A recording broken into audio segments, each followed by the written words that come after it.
नमस्कार दोस्तों, कैसे हैं आप? आशा करता हूँ आप सब बहुत अच्छे होंगे। मैं सुरेश एक बार फिर से सुरेश एकेडमी में आपका स्वागत करता हूँ।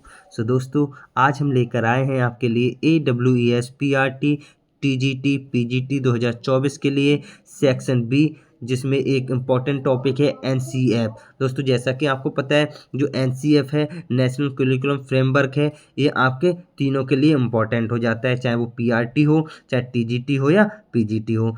तीनों के लिए सेक्शन बी में NCF क्या हो जाता है, तीनों के लिए कॉमन है दोस्तों। और तीनों के क्वेश्चन आएंगे, तीनों के एग्जाम में PRT TGT PGT तीनों में आपके NCF से क्वेश्चन आने वाले हैं सेक्शन बी में दोस्तों। तो आप तीनों के लिए PRT TGT PGT तीनों के लिए ये टॉपिक बहुत ही ज़्यादा इंपॉर्टेंट हो जाता है, क्योंकि दोस्तों आपके सिलेबस में ही, चाहे वो PRT का सिलेबस हो, TGT का हो या PGT का, आप ये भी कह सकते हैं दोस्तों, आपका जो सेक्शन बी है PRT TGT PGT तीनों के लिए लगभग कॉमन ही दोस्तों, लगभग सेम सिलेबस है दोस्तों। लगभग क्या, पूरा का पूरा सेम ही सिलेबस है दोस्तों। मैंने पहली वीडियो में आपको दिखाया भी था सिलेबस दोस्तों, पेडागोजी की जो पहली वीडियो में लेकर आया था दोस्तों, उसमें मैंने सारा सिलेबस डिस्कस किया और उसके अकॉर्डिंग सारे क्वेश्चन लेकर आया था मोस्ट एक्सपेक्टेड दोस्तों, जिसमें मैं NCF से भी क्वेश्चन लाया था, RTE से भी क्वेश्चन लाया था, NEPE से भी क्वेश्चन लाया था दोस्तों। तो मैं आपको बता दूं, NCF भी आपके लिए काफ़ी इंपॉर्टेंट है, क्योंकि आपके सिलेबस में दिया है। तो इससे रिलेटेड मैं थ्योरी भी लेकर आया हूँ दोस्तों, और मोस्ट एक्सपेक्टेड क्वेश्चन भी लेकर आया हूँ दोस्तों,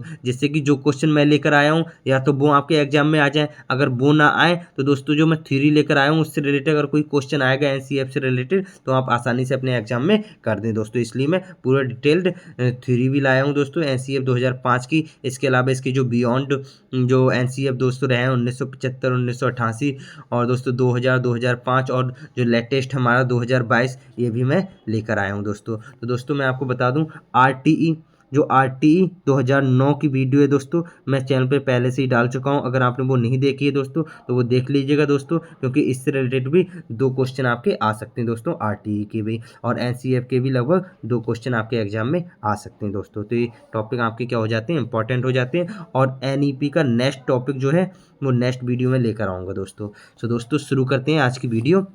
दोस्तों जैसा कि मैंने आपको बताया, लिख के रखा है कि थ्योरी और मोस्ट एक्सपेक्टेड क्वेश्चन दोनों लेकर आया हूँ। तो दोस्तों आप देख सकते हैं, ये मैं सारी शॉर्ट में थ्योरी लेकर आया हूँ, जिसको मैं आपको समझाऊंगा दोस्तों, और साथ ही में इससे रिलेटेड जो मोस्ट एक्सपेक्टेड क्वेश्चन हो सकते हैं दोस्तों, वो मैं लेकर आया हूँ दोस्तों। जैसे कि आप पहला ही क्वेश्चन देख सकते हैं, the national curriculum framework published in 2005 by the national council was prepared by whom. तो दोस्तों नेशनल करिकुलम फ्रेमवर्क जो है, राष्ट्रीय पाठ्यचर्या रूपरेखा जो है 2005 वाली, उसको किसने पब्लिश किया था? नेशनल काउंसिल ने। कौन सी राष्ट्रीय जो समिति है उसने इसे पब्लिश किया था, ये पूछा है हमसे दोस्तों। तो वैसे तो इसका मैं डायरेक्ट आंसर बता दूं, वो तो हो जाएगा NCERT, लेकिन दोस्तों अभी हम इसकी थ्योरी पढ़ेंगे दोस्तों, तब हम जानेंगे कि ये कौन पब्लिश करता है, कौन बनाता है, इस सब के बारे में हम जानने वाले हैं दोस्तों इस वीडियो में। दोस्तों इसकी थ्योरी देख लेते हैं दोस्तों, जिससे कि सब कुछ क्लियर हो जाए, आपको हर क्वेश्चन का आंसर आप आसानी से दे पाएँ दोस्तों। दोस्तों ये रहा दोस्तों NCF 2005 तो पढ़ाएंगे ही। इससे पहले दोस्तों NCF के बारे में थोड़ा सा जान लेते हैं। एक्चुअली NCF होता क्या है दोस्तों, एक्चुअली में NCF होता क्या है ये भी हम थोड़ा जान लेते हैं, जिससे कि हमें थोड़ा आसान हो जाए समझने में इसको दोस्तों। तो नेशनल करिकुलम फ्रेमवर्क, जिसे हम राष्ट्रीय पाठ्यचर्या रूपरेखा कहते हैं हिंदी में दोस्तों। तो कुछ बातें मैं थोड़ा हिंदी में भी लिख के लाया हूँ। वैसे तो आपका पूरा पेपर इंग्लिश में आएगा, ये बात आपको बहुत अच्छे से पता है। मैं हर वीडियो में एक बार बताता हूँ कि आपका पूरा पेपर क्या है, इंग्लिश में ही आने वाला है दोस्तों, इंग्लिश लैंग्वेज में। तो मैं सारे के सारे क्वेश्चन इसीलिए इंग्लिश में भी लेकर आता हूँ दोस्तों, इंग्लिश में ही एक्चुअली लेकर आता हूँ, हिंदी में तो लाता ही नहीं हूँ। लेकिन आपके लिए समझाने के लिए थ्योरी थोड़ी सी मैं हिंदी में लिख लाया हूँ दोस्तों। तो दोस्तों राष्ट्रीय पाठ्यचर्या की रूपरेखा क्या कहती है दोस्तों? राष्ट्रीय पाठ्यचर्या की रूपरेखा जो होती है, NCF जो होता है, वो बच्चे को एक भगवान मानता है। बच्चे को क्या मानता है? एक साइंटिस्ट मानता है, एक वैज्ञानिक कह लो या भगवान कह लो, वैज्ञानिक कह लो या भगवान कह लो, भगवान मानता है NCF दोस्तों बच्चे को। तो जब कोई किसी को भगवान मानता है तो उसके बारे में ना तो कोई गलत बात सुन सकता है और ना ही गलत बात के लिए कह सकता है कि भाई उसके लिए गलत काम करो। तो दोस्तों अगर आपसे ये कहा जाए कि बच्चे को अलग किया जाए, तो NCF में ऐसा बिल्कुल नहीं लिखा है दोस्तों। बच्चे में हम कोई कमी नहीं बता सकते, NCF के अकॉर्डिंग बच्चे में कोई कमी नहीं होती है, और उसको हम मारपीट भी नहीं कर सकते कोई वजह बता के कि इसमें ये कमी है, इस वजह से हम उसकी मारपीट भी नहीं कर सकते हैं, और उसे रटने पर जोर नहीं देंगे दोस्तों। कोई भी टॉपिक अगर हम पढ़ा रहे हैं तो उसे हम समझाएंगे, उसे रटाएंगे नहीं दोस्तों। तो हम क्या करेंगे, उसे इक्वलिटी ऑफ अपॉर्चुनिटी देंगे, अवसर की समानता देंगे, उसे हम क्या देंगे दोस्तों, अवसर देंगे, किसी भी काम को करने के अवसर देंगे, कुछ किसी भी प्रश्न को हल करने के अवसर देंगे। और लर्निंग बाय डूइंग, जैसा कि मैंने अभी बताया, करके सीखना दोस्तों, करके सीखने वाली बात पे हम ध्यान देंगे दोस्तों, कि बच्चा खुद करके सीखे और फिर हमसे पूछे अगर नहीं समझ पा रहा है तो। और उससे हम रटाएंगे नहीं किसी भी चीज़ को, हम उसे क्या कराएंगे, अंडरस्टैंड कराएंगे दोस्तों, क्या कहेंगे, अंडरस्टैंडिंग कराएंगे दोस्तों, अंडरस्टैंडिंग लेवल हम उसका बढ़ाएंगे दोस्तों। जैसा कि मैं लिख के लाया हूँ, इक्वलिटी ऑफ अपॉर्चुनिटी, अवसर की समानता, करके सीखना, लर्निंग बाय डूइंग, अंडरस्टैंडिंग मतलब हम उसे उसकी समझ को बढ़ाएंगे, असेसमेंट ऑफ लर्निंग, और उसने जो सीखा है उसका हम क्या करेंगे, असेसमेंट करेंगे, मूल्यांकन करेंगे, आकलन करेंगे दोस्तों। क्वालिटी एक्सपीरियंस, गुणवत्ता के अनुभव देखेंगे दोस्तों। और एजुकेशनल ऑब्जेक्टिव, शैक्षिक उद्देश्य से हम उसे टीचिंग कराएंगे दोस्तों, उसके लिए लर्निंग कराएंगे दोस्तों।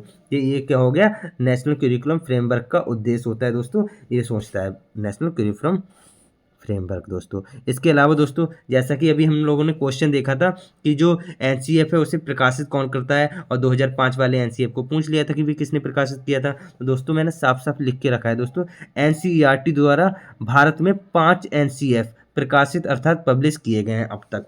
अब तक कितने एनसीएफ पब्लिश किए गए हैं, तो दोस्तों चाहे आपसे 1975 वाला पूछ ले, 88 वाला पूछ ले, 2000 वाला, 2005 वाला या 2022 वाला, कोई सा भी एनसीएफ अगर आपसे पूछ लेता है कि किसके द्वारा पब्लिश किया गया है दोस्तों, तो वो किया जाता है किसके द्वारा, एनसीईआरटी के द्वारा। किसके द्वारा दोस्तों, एनसीईआरटी के द्वारा पब्लिश किया जाता है दोस्तों। तो सबसे पहले आता है कौन सा, हमारा 1975 वाला आता है। तो 1975 के बारे में हम जान लेते हैं।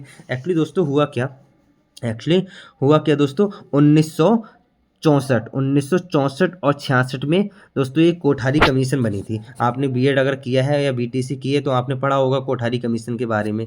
तो उसके अकॉर्डिंग क्या हुआ था दोस्तों, 1968 में एक नीति आई थी, कौन सी, राष्ट्रीय शिक्षा नीति आई थी, जिसे हम एनपीई कहते थे, 1968 वाली दोस्तों, जो कि पहली हमारी क्या आई थी, शिक्षा नीति आई थी दोस्तों। और इसी के अकॉर्डिंग हमारा एक एनसीएफ आया था, पहला एनसीएफ, वो कौन सा था दोस्तों, 1975 में आया था। 1975 में हमारा पहला एनसीएफ आया था, किसके अकॉर्डिंग आया था, जो 1968 वाली एनईपी थी दोस्तों, नेशनल एजुकेशन पॉलिसी जो थी पहली वाली, उसके अकॉर्डिंग 1975 में नेशनल करिकुलम फ्रेमवर्क आया था दोस्तों, 1975 में, जिसका उद्देश्य क्या था दोस्तों, जिसने कहा था दोस्तों कि प्राथमिक स्तर पर एक ही विषय पर्यावरण का अध्ययन पढ़ाया जाए दोस्तों, क्या कराया जाए, पर्यावरण का अध्ययन कराया जाए, केवल एक ही विषय प्राथमिक स्तर पर दोस्तों। तो ज़्यादा मैं डिटेल में नहीं जाऊंगा दोस्तों, जितना आपके लिए इंपॉर्टेंट है बस वही मैं आपको बताने वाला हूं दोस्तों, ठीक है दोस्तों। इसके अलावा दोस्तों इसके बाद बात आती है किसकी भी, एनसीएफ 1988 की। एनसीएफ 1988 की जब बात आती है दोस्तों,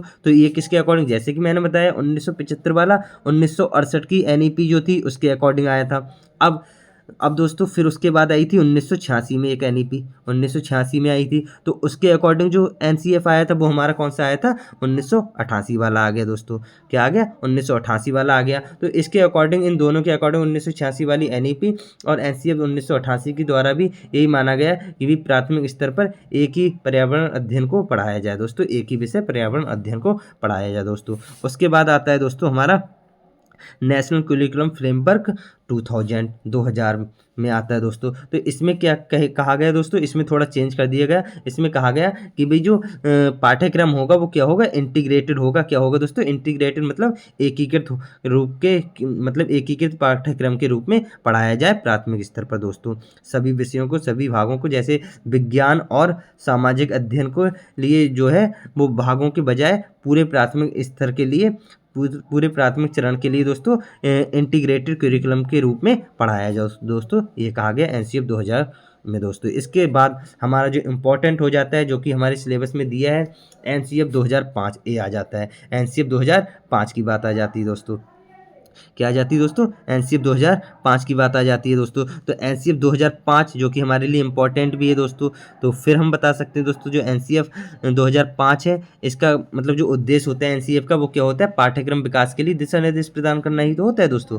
जो एनसीएफ का काम होता है, नेशनल करिकुलम फ्रेमवर्क का काम क्या होता है, पाठ्यक्रम विकास के लिए दिशा निर्देश प्रदान करना। तो वही इसने किया था दोस्तों। तो एनसीएफ 2005 के द्वारा दोस्तों अधिगम के लिए एक रचनात्मक उपागम पर जोर दिया गया था दोस्तों। कैसे, क्रिएटिव या कंस्ट्रक्टिविस्ट उपागम पर जोर दिया गया था दोस्तों। इसके अलावा दोस्तों मैं आपको बता दूं, इसका जो मेन ऑब्जेक्टिव था, इसका जो मेन उद्देश्य था दोस्तों एनसीएफ 2005 का, वो क्या था, चाइल्ड सेंट्रिक लर्निंग, मतलब छात्र केंद्रित या बच्चा केंद्रित या बालक केंद्रित क्या होना चाहिए, शिक्षण होना चाहिए दोस्तों। बालक केंद्रित क्या होना चाहिए, शिक्षण होना चाहिए। बाल केंद्रित क्या होना चाहिए, अधिगम होना चाहिए। चाइल्ड सेंट्रिक जो होनी चाहिए लर्निंग होनी चाहिए। और लर्निंग विदाउट, इसके साथ ही लर्निंग विदाउट बर्डन, मतलब बिना बोझ के अधिगम। लर्निंग विदाउट बर्डन इसी में आया था दोस्तों। लर्निंग विदाउट बर्डन जो यूज किया गया दोस्तों ये 2005 के एनसीएफ के अकॉर्डिंग, कि भाई बच्चे पे ज़्यादा बोझ भी नहीं डाला जाएगा। कि पहले क्या होता था दोस्तों,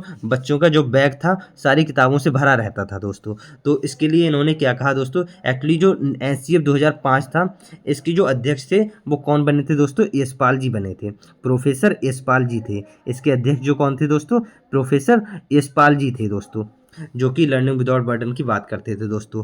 तो इसके अलावा दोस्तों मैं बता दूं, इसमें जो एनसीएफ की जो समिति बनी थी दोस्तों, इसके अध्यक्ष तो यशपाल जी हो गए थे। इसके अलावा 35 जो थे और सदस्य थे, और 3 एनसीईआरटी, जैसा कि मैंने बताया दोस्तों एनसीईआरटी के द्वारा ही पब्लिश किया जाता है। तो एनसीईआरटी जाहिर सी बात है इसकी एक कमेटी बनाती है और फिर एनसीएफ तैयार किया जाता है। तो इसमें 35 जो सदस्य थे बाहर के थे और 3 एनसीईआरटी के थे। तो टोटल लगभग 38 क्या थे, सदस्य थे एनसीएफ 2005 को बनाने के लिए दोस्तों, जिसके अध्यक्ष कौन थे दोस्तों, यशपाल जी थे, जो लर्निंग विदाउट बर्डन की बात करते हैं दोस्तों। इसके अलावा इसका एक उद्देश्य और था, जो शिक्षण होगा वो एक्टिव और क्या होगा, सोशल होगा, सक्रिय होगा और सामाजिक रूप से किया जाएगा, जो इसका शिक्षण होगा दोस्तों। इसके अलावा जो एनसीएफ 2005 के 5 मेजर फीचर्स जो हो जाते हैं वो क्या होते हैं दोस्तों, वो होते हैं perspective reforms, learning and knowledge process reforms, curriculum and assessment reforms, school and class environment और सिस्टमेटिक रिफॉर्म। सिस्टमेटिक क्या हो जाएंगे, हमारे रिफॉर्म्स हो जाएंगे दोस्तों। इसकी बात करता है ये, इसके मेन 5 फीचर्स थे दोस्तों 2005 के दोस्तों। इसके अलावा बात करें तो main major shift recommended by NCF 2005 जो थे वो क्या थे दोस्तों, जो हमारे अनुशंसित प्रमुख बदलाव जो थे एनसीएफ 2005 के द्वारा वो क्या थे, ये इंपॉर्टेंट हो जाते हैं दोस्तों। जो टीचिंग होगी वो क्या होगी, टीचर सेंटर्ड नहीं होगी। क्या होगी, टीचर सेंटर्ड नहीं होगी, ये क्या होगी, चाइल्ड सेंटर्ड। जैसा कि मैंने बताया बालक केंद्रित अधिगम होगा दोस्तों। और इसमें क्या करेंगे, हम मूल्यांकन करेंगे सीसीई के तहत दोस्तों। जो बच्चे ने सीखा है उसका मूल्यांकन करेंगे, एवेल्यूएशन करेंगे। और जो पैसिव लर्निंग होगी, पैसिव लर्निंग से हमें एक्टिव लर्निंग की तरफ बढ़ना है दोस्तों। और कन्वर्जेंट थिंकिंग से डाइवर्जेंट थिंकिंग हमें विकसित करनी है बच्चों में। मतलब हमें बच्चों को ये नहीं सिखाना कि इसका आंसर ए आ जाएगा, लेकिन किस किस तरह से और क्या क्या आंसर हो सकता है इस बारे में हमें समझाया जाएगा दोस्तों। हमें बच्चों को केवल ये नहीं बताया ना कि 2 और 2 4 होता है दोस्तों, हमें बच्चे को ये भी सिखाना है कि 1 और 3 भी 4 हो सकता है भी, 1 और 3 भी 4 हो सकता है, ये भी बताना है दोस्तों। तो ये होता है डाइवर्जेंट थिंकिंग दोस्तों। इसके अलावा होमवर्क की अगर बात की जाए तो एनसीएफ 2005 ने होमवर्क की भी बात की थी कि भाई जो बच्चे को प्राइमरी लेवल पर होमवर्क दिया जाएगा 2nd क्लास तक, वो बिल्कुल भी होमवर्क नहीं दिया जाएगा, 0 होमवर्क दिया जाएगा, नो होमवर्क दिया जाएगा दोस्तों। लेकिन तीसरे से 5वें तक, 3rd से 5th के बीच जो बच्चा होगा उससे पूरे सप्ते में लगभग 2 घंटे होमवर्क दे सकते हैं दोस्तों। सप्ते में 2 घंटे तक होमवर्क दे सकते हैं दोस्तों, इससे ज़्यादा नहीं। इसके अलावा दोस्तों मिडिल लेवल की बात करें, 6 to 8 की बात करें तो 4 से 6 घंटे एक सप्ते में 4 से 6 घंटे, या आप ये कह लो कि दिन में 1 घंटे का होमवर्क देंगे दोस्तों मिडिल लेवल पर, 6 to 8 लेवल पर दोस्तों। इसके अलावा secondary and higher secondary level पर दोस्तों क्या होगा, 9 to 12 के लिए 10 से 12 घंटे एक वीक में 10 से 12 घंटे, लगभग आप दिन का कह सकते हो 1.5 से 2 घंटे आप एक दिन में होमवर्क दे सकते हो बच्चे को। ये कहा गया था एनसीएफ 2005 के द्वारा दोस्तों। अब हम क्या करते हैं, क्वेश्चन देख लेते हैं दोस्तों। जैसा कि अभी हमने ये क्वेश्चन कर भी चुके हैं, लेकिन एक बार फिर से देख लेते हैं। The national curriculum framework published in 2005 by national council was prepared by home. तो कौन सी नेशनल काउंसिल थी जिसने एनसीएफ 2005 को पब्लिश किया था। तो दोस्तों अभी हमने देखा था एनसीईआरटी ही सारे एनसीएफ को पब्लिश करती है दोस्तों, और यही तैयार कराती है हमारे सारे पाठ्यक्रम को। इसी के अकॉर्डिंग हमारे स्कूल में पाठ्यक्रम चलता है दोस्तों। तो अब क्वेश्चन नंबर 2 देख लेते हैं क्या कह रहा है। NCF 2005 emphasize the most is, क्या करता है एम्फेसाइज दोस्तों, to solve the hard question, या to memorize concept on construction of knowledge, to do mathematical speedly. तो दोस्तों ये किसकी बात करता है दोस्तों? सॉल्व द हार्ड क्वेश्चन, इसकी बात नहीं करता है दोस्तों। मेमोराइज, रटने की बात भी नहीं करता है। ये क्या करता है? कंस्ट्रक्शन, मतलब नॉलेज की रचना करना, क्रिएटिव बनाने की बात करता है। बच्चे को क्या करता है? क्रिएटिव बनाने की बात करता है। तो ऑप्शन नंबर सी क्या हो जाएगा? बिल्कुल राइट आंसर हो जाएगा क्वेश्चन नंबर 2 का दोस्तों। अब आगे बढ़ते हैं नेक्स्ट क्वेश्चन। तो दोस्तों जितने भी क्वेश्चन हैं सारे के सारे आपके एग्जाम के पॉइंट ऑफ व्यू से काफ़ी ज़्यादा इंपॉर्टेंट होने वाले हैं दोस्तों। दोस्तों अगर आपको वीडियो अच्छी लग रही है तो वीडियो को लाइक करेंगे, अपने दोस्तों के साथ शेयर करेंगे, और दोस्तों अगर आप चैनल पे नए हैं तो चैनल को सब्सक्राइब जरूर कर लेंगे हमारी लेटेस्ट वीडियो तुरंत पाने के लिए और अपनी परीक्षा की तैयारी को आसान बनाने के लिए दोस्तों। तो आगे बढ़ते हैं नेक्स्ट क्वेश्चन। क्वेश्चन नंबर 3 ये रहा आपके सामने। NCF 2005 is largely based on. तो एनसीएफ 2005 है वो किस पे बेस्ड है? ये हमसे पूछा गया दोस्तों। बिहेवियरिज्म पे बेस्ड है, या कॉग्निटिज्म पे बेस्ड है, या ह्यूमनिज्म पे बेस्ड है, या कंस्ट्रक्टिविज्म पे बेस्ड है। जैसे कि अभी हमने बताया दोस्तों, मतलब बच्चे को ज्ञान का क्या करना है? निर्माण करना है, कंस्ट्रक्टिविस्ट बनना है, रचनाकार बनना है दोस्तों ज्ञान का दोस्तों। तो कंस्ट्रक्टिविज्म पर बेस्ड है दोस्तों हमारा एनसीएफ दोस्तों। ठीक है, तो ऑप्शन नंबर डी क्या हो जाएगा? बिल्कुल राइट आंसर हो जाएगा। नेक्स्ट क्वेश्चन देख लेते हैं। क्वेश्चन नंबर 4 ये रहा आपके सामने दोस्तों। The main goals of NCF 2005 were dash and child learning. तो दोस्तों लर्निंग क्या होनी चाहिए? लर्निंग विदाउट बर्डन होनी चाहिए, या लर्निंग थ्रू प्लेवे होनी चाहिए, या लर्निंग थ्रू बिहेवियरिज्म अप्रोच होनी चाहिए, या लर्निंग थ्रू पिक्टोरियल होनी चाहिए। तो दोस्तों हमने बात की थी एनसीएफ 2005 में, ये इसके अध्यक्ष थे प्रोफेसर यशपाल जी थे। प्रोफेसर यशपाल जी थे, वो किस पे जोर देते थे दोस्तों? Learning without burden. तो बच्चों पे ज़्यादा बोझ नहीं डालना है दोस्तों, और इस बोझ को कम करने के लिए इन्होंने स्कूलों में क्या? लाइब्रेरी की व्यवस्था कराई थी। स्कूलों में लाइब्रेरी की व्यवस्था कराई थी कि जिससे ज़्यादा बच्चों के पहले क्या होता था दोस्तों? बैग भरे रहते थे, बैग भरे रहते थे, इस वजह से बहुत भारी हो जाते थे। तो लर्निंग विदाउट बर्डन का मतलब ही यही है दोस्तों, बच्चों के जो बैग हैं उनको हल्का करना, और इसके लिए जो किताबें उपलब्ध कराई जाएंगी वो स्कूल की लाइब्रेरी में उपलब्ध कराई जाएंगी दोस्तों। तो लर्निंग विदाउट बर्डन आपका क्या हो जाएगा? बिल्कुल राइट आंसर हो जाएगा। Option number A will be the right answer. अब आगे बढ़ते हैं नेक्स्ट क्वेश्चन। क्वेश्चन नंबर 5 ये रहा आपके सामने दोस्तों।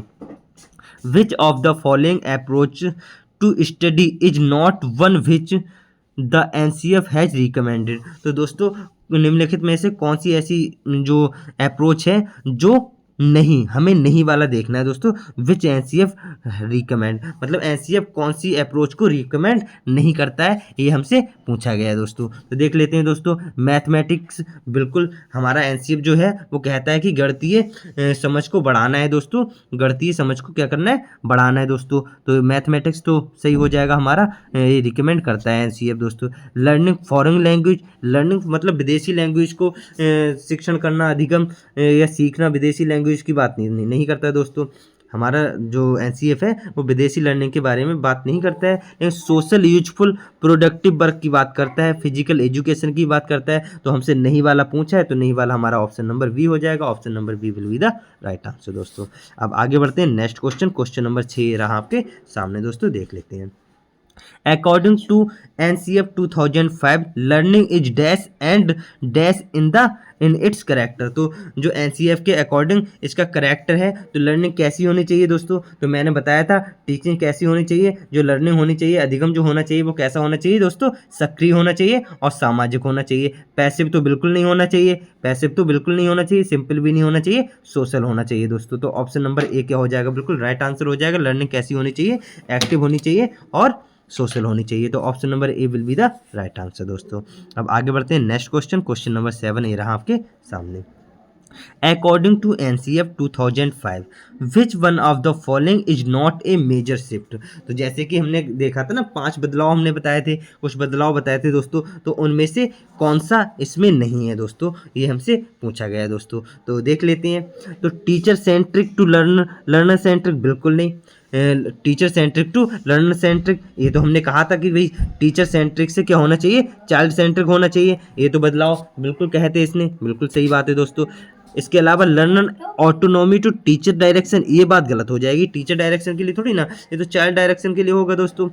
Passive to active reception in learning, तो ये बात की थी हमने भाई, पैसिव से हमें क्या करना है, एक्टिव लर्निंग करानी है, और learning within 4 walls of the classroom to learning in the wider social context, इसकी भी बात की गई थी दोस्तों। तो जिसकी बात नहीं की गई थी वो है हमारा option number B. Option number B की बात नहीं की गई थी और हमसे नहीं पूछा है दोस्तों, नॉट, तो ऑप्शन नंबर बी क्या हो जाएगा, बिल्कुल राइट आंसर हो जाएगा। Option number B will be the right answer. तो क्वेश्चन नंबर 8 देख लेते हैं दोस्तों, ये रहा आपके सामने। National curriculum framework 2005 task of major shift from, दोस्तों यहाँ पे थोड़ी स्पेलिंग मिस्टेक हो गई है, task of major shift from, तो जो 2005 के जो बदलाव थे उनमें से कौन सा है दोस्तों, ये हमसे पूछा गया है। Knowledge as given and fixed as it's evolves and created creative, बिल्कुल सही बात कह रहा है। Education focus in disciplinary focus नहीं। Learner centric to teacher centric, बिल्कुल नहीं, मतलब लर्नर सेंट्रिक से टीचर सेंट्रिक की तो बात ही नहीं की जाती है दोस्तों, ये तो टीचर से चाइल्ड सेंटर की बात की जाती है, लर्नर सेंटर की बात की जाती है। तो ऑप्शन नंबर ए क्या हो जाएगा इसमें हमारा, बिल्कुल राइट आंसर हो जाएगा। बाकी सब हमारे क्या हो जाएंगे, गलत हो जाएंगे तीनों। तो ऑप्शन नंबर ए क्या हो जाएगा, बिल्कुल राइट आंसर। अब हम आगे बढ़ते हैं दोस्तों, नेक्स्ट क्वेश्चन, क्वेश्चन नंबर 9 ये रहा आपके सामने दोस्तों, देख लेते हैं क्या कह रहा है। According to national curriculum framework 2005, तो एनसीएफ 2005 के अनुसार एनहेंसिंग मैथमेटिकल कम्युनिकेशन मीन्स, तो मैथमेटिकल कम्युनिकेशन का अर्थ क्या है ये हमसे पूछा गया है दोस्तों। तो हम बता देंगे कि भाई क्या होगा, to make children from promptly answer the question, ये तो नहीं होगा दोस्तों। To encourage debate in classroom में हम डिबेट को क्या करेंगे, इनकरेज करेंगे, ये बात भी नहीं कहेंगे दोस्तों। टू ऑर्गेनाइज कंसोलिडेट एक्सप्रेस, मतलब ये हो सकता है, लेकिन अभी हम और ऑप्शन देख लेते हैं। तो to organise consolidate and express mathematical think, बिल्कुल हम इसको क्या करेंगे, ऑर्गेनाइज करेंगे, कंसोलिडेट करेंगे और एक्सप्रेस करने की कोशिश करेंगे, किसको दोस्तों, मैथमेटिकल थिंकिंग को दोस्तों। इसके अलावा हम ऑप्शन नंबर डी भी देख लेते हैं दोस्तों। To include a lot of stories poem and drama in mathematical की स्टोरी क्लासरूम, ये नहीं होगा दोस्तों, इससे क्या हो जाता है, थोड़ा बोरिंग हो जाता है बच्चे के लिए। तो ऑप्शन नंबर सी क्या हो जाएगा, बिल्कुल राइट आंसर हो जाएगा। 9 का आंसर क्वेश्चन, मतलब जो ऑप्शन नंबर सी क्या हो जाएगा, बिल्कुल राइट आंसर हो जाएगा। तो नेक्स्ट देख लेते हैं क्वेश्चन नंबर 10, ये रहा आपके सामने दोस्तों, क्या कह रहा है। विच of the following examination reforms is recommended by NCF 2005, दोस्तों नेशनल करिकुलम फ्रेमवर्क 2005 क्या रिकमेंड करता है, ये हमसे पूछा गया है दोस्तों। तो देख लेते हैं, क्लास 10th एग्जामिनेशन ऑप्शनल होने चाहिए, बिल्कुल ये बात तो कहता है। जो एनसीएफ 2005 है वो क्लास 10th की जो एग्जामिनेशन होने चाहिए, कैसे होने चाहिए, ऑप्शनल होने चाहिए, बच्चे को अपने ऑप्शन के अकॉर्डिंग सब्जेक्ट लेने चाहिए। तो ये ऑप्शन की बात करता है, ऑप्शनल की बात करता है दोस्तों। इसके अलावा state level exam to be conducted at different stages of school education, ये बात नहीं करता है दोस्तों। जो स्कूली शिक्षा के जो डिफरेंट स्टेज पर जो एग्जाम होना चाहिए, स्टेट एग्जाम डिफरेंट स्टेजेस पर कराने चाहिए, कंडक्ट कराने चाहिए, इसकी बात नहीं करता है दोस्तों। कम्पिटिटिव एंट्रेंस एग्जामिनेशन ऑप्शनल होने चाहिए, ये बात भी नहीं कह रहा है दोस्तों। और ऑल ऑफ दीज तो हो ही नहीं सकते दोस्तों। तो ऑप्शन नंबर ए ही हो जाएगा, क्योंकि हमारा दूसरा बी और सी तो गलत हो गए, तो ऑप्शन नंबर ए ही क्या हो जाएगा, बिल्कुल राइट आंसर हो जाएगा दोस्तों। अब आगे बढ़ते हैं, नेक्स्ट क्वेश्चन ये रहा आपके सामने दोस्तों, देख लेते हैं। तो as per NCF the role of teacher is that of a, तो एनसीएफ के द्वारा दोस्तों, एनसीएफ के according the role of teacher, जो टीचर का रोल होता है वो क्या होता है, लीडर का होता है, फैसिलिटेटर का होता है, या एजुकेटर का होता है, ऑल ऑफ दी एबव होता है दोस्तों। तो मैं बता दूं दोस्तों, अगर आप पीआरटी की तैयारी कर रहे हैं, तो अगर आपके पीआरटी में ये क्वेश्चन आता है तो आप क्या लगाएंगे, फैसिलिटेटर लगा सकते हैं, फैसिलिटेटर लगा सकते हैं दोस्तों पीआरटी में इसका आंसर। और अगर आप टीजीटी और पीजीटी में आता है तो आप ऑल ऑफ दी एबव कर सकते हैं दोस्तों। जो हमारे टीजीटी और पीजीटी लेवल पर जो टीचर होता है दोस्तों, वो लीडर भी होता है, एजुकेटर भी होता है और फैसिलिटेटर भी होता है दोस्तों। तो टीजीटी पीजीटी लेवल पर आप ऑल ऑफ दी एबव लगा सकते हैं दोस्तों, और पीआरटी लेवल पर केवल फैसिलिटेटर ही लगाएंगे दोस्तों। तो इसमें सी और डी दोनों सही हो जाएंगे, प्राइमरी लेवल पर फैसिलिटेटर और टीजीटी पीजीटी लेवल पर दोस्तों ऑल ऑफ दी एबव दोस्तों। तो आगे बढ़ते हैं, नेक्स्ट क्वेश्चन नंबर 12 ये रहा आपके सामने दोस्तों, देख लेते हैं। Up to class 2 the NCF 2005 prescribe no homework and after that how many hours a week from class 3rd to 5th। जैसा कि दोस्तों हमने बताया था क्लास 2nd तक क्या होता है दोस्तों, नो होमवर्क, बिल्कुल भी होमवर्क बच्चे को नहीं दिया जाएगा। लेकिन 3rd से 5th तक कितना होमवर्क दिया जाएगा, एक वीक में पूछा है दोस्तों। तो एक वीक में कितने होमवर्क की बात की गई थी, कितने घंटे होमवर्क की बात की गई थी, वो की गई थी 2 घंटे की दोस्तों। कितने घंटे की गई थी, 2 घंटे की बात की गई थी। एक सप्ताह में दोस्तों 2 घंटे तक होमवर्क हम दे सकते हैं बच्चे को 3rd से 5th तक अकॉर्डिंग टू एनसीएफ दोस्तों, एनसीएफ 2005 दोस्तों। तो ऑप्शन नंबर बी क्या हो जाएगा, बिल्कुल राइट आंसर हो जाएगा। अब हम आगे बढ़ते हैं नेक्स्ट क्वेश्चन। नेक्स्ट क्वेश्चन देखने से पहले अब एनसीएफ जो 2022 है उसके बारे में थोड़ा सा जान लेते हैं दोस्तों।